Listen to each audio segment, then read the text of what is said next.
This 20-year-old kid made 250 million people go absolutely nuts. From the academies of Indonesia to the championship in England, this is the story of the player with one of the coldest celebrations in football, Marselino Ferdinan. Now, Marselino started his journey in one of the prominent grassroots academies of one of the fastest growing nations in football, Indonesia. Yes, this guy is 100% an Indonesian product. And while most people at the age of 15 are going through school, this guy was already making his country proud. Like leading them to the semi-finals of the Under-15 AFF Cup with 5 goals to his name, or leading them to the AFC Under-16 Championship with 7 goals in 4 games. And despite him not appearing with his club and, I don't know, maybe being 15 years old, the guy actually had a few fans then. But then COVID hit. Imagine at that age being told you can't play football for an indefinite amount of time. But that didn't faze Marselino. There were actually articles written about his self-discipline while training remotely with his coaches to stay at the top of his game. And that paid off as he was called up to the senior team of Persebaya Surabaya, the team that his older brother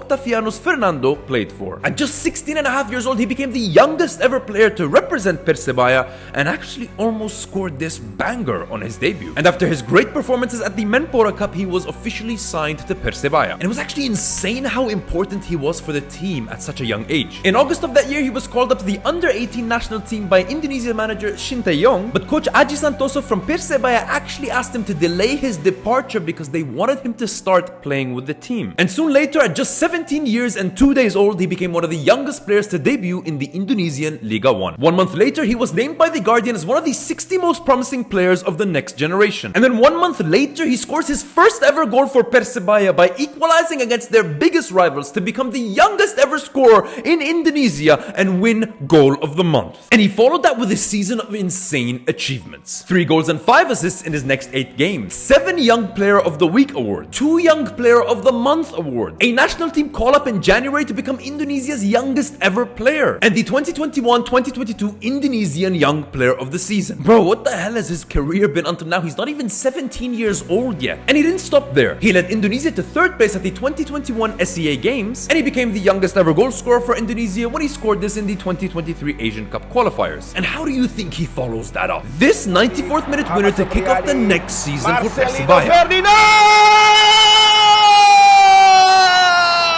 After this, the destination was no longer Japan or Korea, it was Europe. And on October the 1st, he would actually experience the best day of his life until that point. That is, until it became the worst. Once again, he excels in the East Java Derby, the one that he scored his debut goal in, with 2 assists in front of 42,000 rival fans. And while Persebaya won, that match would forever be known as the Kanjuruhan Stadium disaster, where 135 fans unfortunately passed away after a fatal stadium crush. May those who lost their lives that day rest in peace. But Marselino, still at such a young age, managed to face the media at such a tough time. And indeed, his professionalism was a sight to see. And luckily for him, the start of 2023 could not have been better. After winning the Best Young Player at the 2022 AFF Cup and scoring a brace on his return to the league, he secured a very important move. A trial at multiple clubs in Belgium, namely Gent. And on deadline day, he would finally make the big move from Indonesia to the 1st division in Belgium with Dainge. But ever since that move, it could be said that things went downhill for Marselino. While he did score a goal for Dainge in the relegation playoffs and this fantastic goal against Myanmar in the SEA games that he would eventually win, he barely made any appearances in Belgium. Around that time, Indonesia lost their rights to host the FIFA Under-20 World Cup. Marselino was devastated. He even posted on his story saying that this was the loss of a big dream for Indonesia. But it's Marselino Ferdinan. You just know he's gonna bounce back. Funny enough, he went viral because he said that he would tackle Messi if he played against him because he's a Ronaldo fan. And while he didn't get to face Messi, he did become the subject of international attention after he did amazingly well against Argentina in an international friendly. And on the week of his 19th birthday, he led Indonesia to the Under-23 Asian Cup. So by this point, he's qualified with Indonesia to the Under-16 Asian Cup, the Under-20 Asian Cup, the Under-23 Asian Cup, and the actual Asian Cup. Marcelino's flying high again. But wait, a hamstring injury would keep him out for 3 months. 3 months was just enough time for him to make it back for Indonesia in early 2024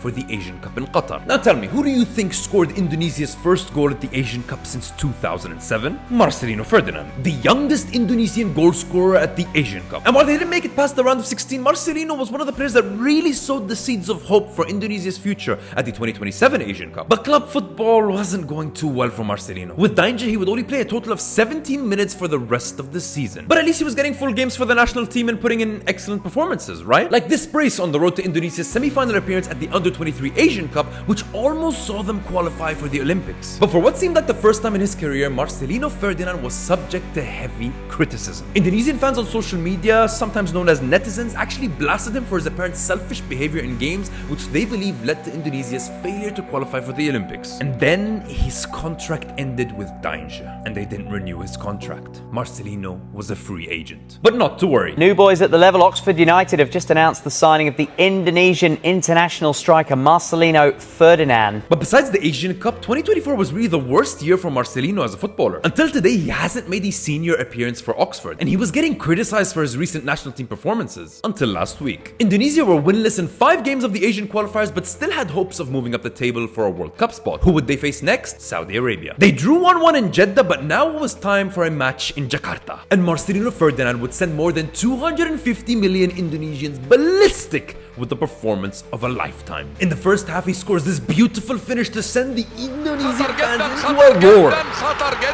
And in the second half, takes advantage of a defensive mistake to finish the game. He followed it up with one of the coldest celebrations in football. For all the criticism he faced in 2024, for everything he reached up until this point, Marselino was not to be blamed. Marselino deserved this. He deserve to become him. Marselino Ferdinan is only 20 years old, but he's had one of the most interesting career rises there is in football. And with Indonesia quickly rising as a football nation, there is no doubt that Marselino Ferdinan will be the leading man for Team NAS if they ever make it to the world stage. And for those of you who don't know me, I'm Fayyad, a Saudi League fan. Actually, this is how I got to know Marselino Ferdinan, from watching him beat Saudi. But I do have a deep interest for football stories from around the world. It's just I don't have that much time to cover. So if there's anything outside my scope that you'd like to know about, please feel free to let me know. And of course, as always, if you like this video, I would very much appreciate your support. Terima kasih Indonesia!